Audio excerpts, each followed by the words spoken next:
Yeah. What's going on in the world today? People fighting, feuding, looting. It's okay. Let it go. Let it flow. Let the good times roll. Tell 'em, Mikey. It ain't nothing but gaming. Mad Mikey Gaming.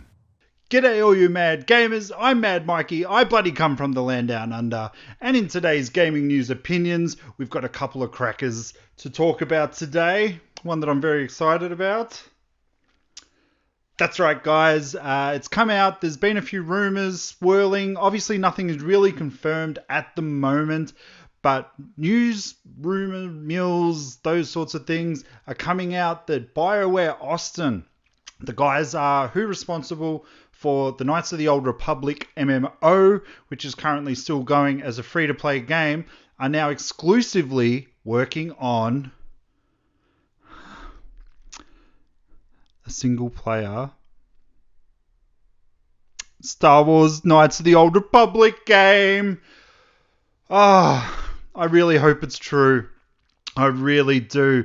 But let's go to what the news report is actually saying. The information is coming from a man who is called Liam Robertson, a journalist with a proven track record, whom you may recognize, who goes by the name of Unseen64. Now, apparently during one of his podcasts, which is available on his Patreon page, Robertson has said that BioWare's Austin is now exclusively working on Star Wars games. Among these projects is a remake or a possible reimagining of the classic Star Wars Knights of the Old Republic RPG. He goes on to say, as I quote, "I don't know when it is set to come out, but it has been in development for a little while now. I have heard that it isn't exactly a remake anymore, but it started as a remake/revival. Now it's kind of going from a blueprint in sort of its own original thing. I guess we'll see what it turns out to be, but they are still prototyping it right now." Robertson didn't quote any inside sources, but he did mention that the game would incorporate the new Star Wars canon. So to me, that's actually really quite interesting. To me, this is really the equivalent of what sort of Disney has done with the Star Wars Legends, or the expanded universe, as some of you Star Wars nerds might know about. There was a lot of old books that sort of played on and went on and told a expanded universe story of sort of what happened to Luke, what happened to Leia, all your favorite characters from the Star Wars universe.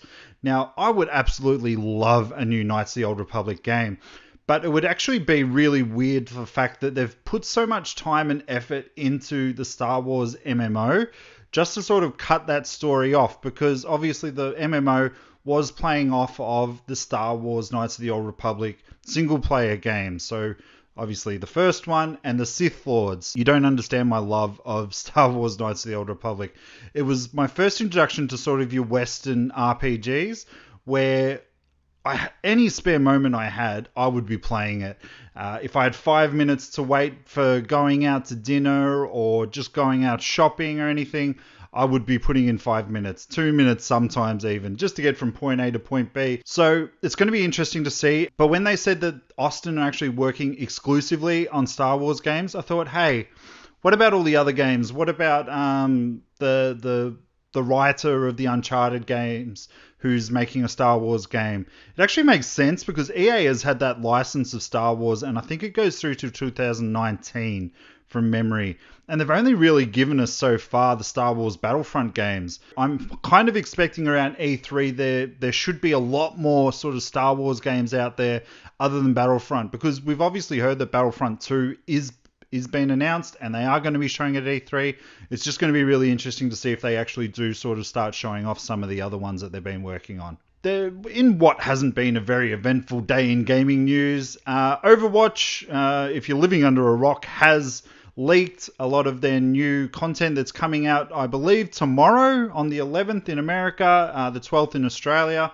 There's going to be a lot of new skins, a lot of new game modes, and I'm really excited about this. I've said it before, I've said it again.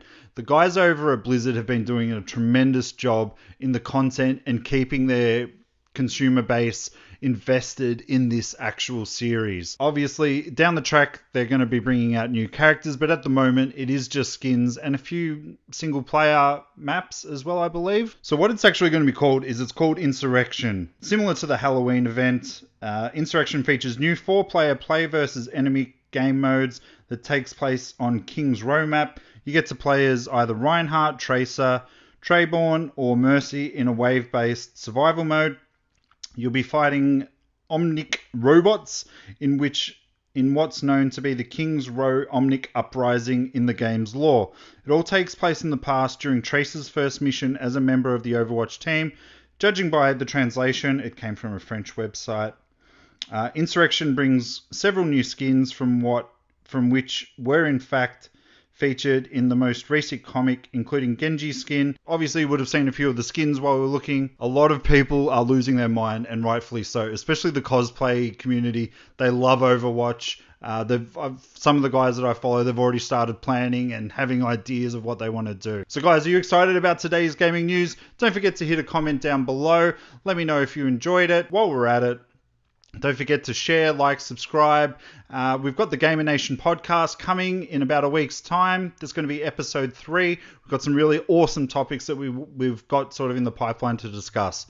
So guys, I hope you have yourselves a great day, and I will see you on Thursday for more gaming news thoughts. Bye guys.